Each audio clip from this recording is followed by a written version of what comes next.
Hizbullah berhasil mengosongkan wilayah Israel Utara setelah serangan bertubi-tubi diluncurkan dalam beberapa bulan terakhir. Warga Israel enggan kembali ke pemukimannya lantaran takut terkena serangan. Gerson Hajohen, seorang jenderal di ketentaraan Israel, mengungkap kemenangan Hizbullah. Ia mengatakan jika kelompok perlawanan Lebanon Hizbullah secara de facto sukses mengambil alih wilayah utara negara pendudukan tersebut. Dikatakannya, kontrol Hizbullah terhadap wilayah utara Israel berhasil dilakukan melalui usaha sederhana alias tanpa berkeringat. Peluncuran rudal yang dilakukan setiap hari sukses mencegah pemukim Israel kembali ke rumah mereka.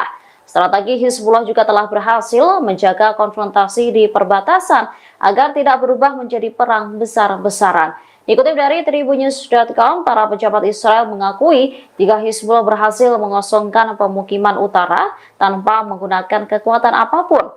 Komandan pasukan pendudukan Israel di wilayah utara pun telah menerima instruksi untuk tidak meningkatkan konfrontasi dengan perlawanan Lebanon. Pasalnya, jika Israel melakukan pembalasan yang sama, dapat memicu perang besar-besaran.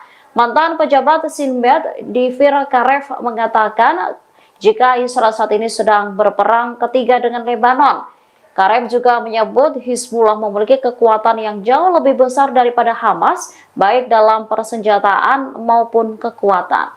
Download Tribun X sekarang, menghadirkan lokal menjadi Indonesia.